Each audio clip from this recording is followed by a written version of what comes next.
So many of us carry a silent burden. It is the worry about money.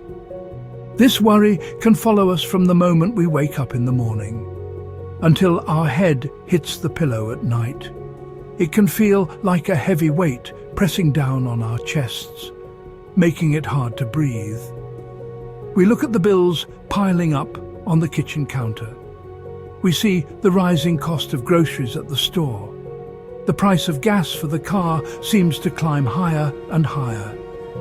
It is easy to feel trapped in a cycle of earning just enough to get by, with nothing left over. The fear of an unexpected car repair or a sudden medical bill can keep us in a constant state of anxiety. This financial stress does not just stay in our minds, it seeps into every part of our lives, affecting our relationships and our peace. Arguments with a spouse can start over something as small as an unplanned purchase. We might feel a pang of guilt when our children ask for something we simply cannot afford. The Bible speaks directly to the pain of money worries. It offers a powerful and freeing perspective. Jesus, in his great wisdom, addresses this issue head-on. He teaches us, no one can serve two masters. Either you will hate the one and love the other, or you will be devoted to the one and despise the other. You cannot serve both God and money, Matthew 6:24. This is a foundational truth. Money has a powerful pull on our hearts. When we make it our master, it leads to anxiety and fear. God wants to be our master. He wants our devotion. When we choose to serve God first, our relationship with money begins to change, from one of fear to one of trust and proper order. Honor the Lord with your wealth, with the first fruits of all your crops. Then your barns will be filled to overflowing, and your vats will brim over with new wine. Proverbs 3:9-10. Beyond the specific act of tithing, the Bible teaches a broader principle called stewardship. A steward is a manager, someone entrusted to care for resources that belong to another. The truth is, everything we have, our time, our talents, and our treasures, ultimately belongs to God. Our time, our talents, our treasures. We are simply managers on His behalf.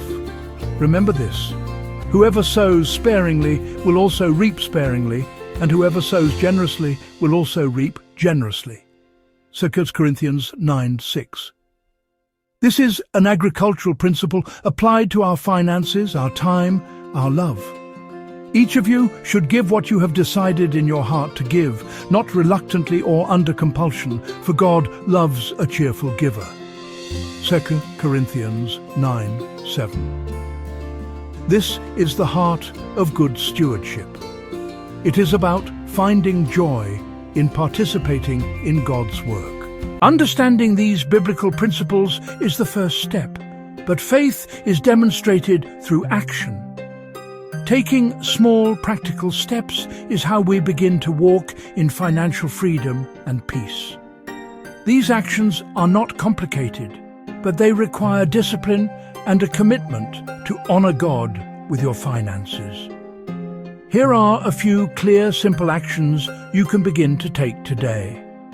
The journey starts with a single step, and God will honor your faithful effort to put His principles into practice in your life. First, pray before you do anything else.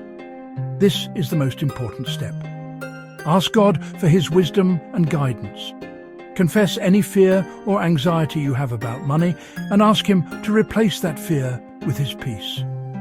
If any of you lacks wisdom, you should ask God, who gives generously to all without finding fault, and it will be given to you. James 1:5. Second, create a simple spending plan or a budget. Start with your tithe, housing, food, utilities, transportation. Third, begin to tithe, save, reduce debt systematically. Let me share a story about a couple named Mark and Sarah. They were drowning in debt. They felt a constant strain in their marriage because of money. They woke up worried. They went to bed arguing. The stress was unbearable. One day, they decided they could not live that way anymore. They attended a financial class at their church.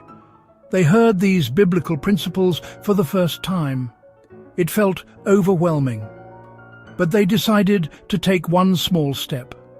They sat down and prayed together, asking God to help them. Their first action was to create a simple budget on a notepad. They were shocked to see how much money they were spending on eating out. They saw how much went to small, impulsive purchases. They started with 3% giving, saved $50 a month, and paid an extra $25 toward their smallest debt. Slowly but surely, things began to change.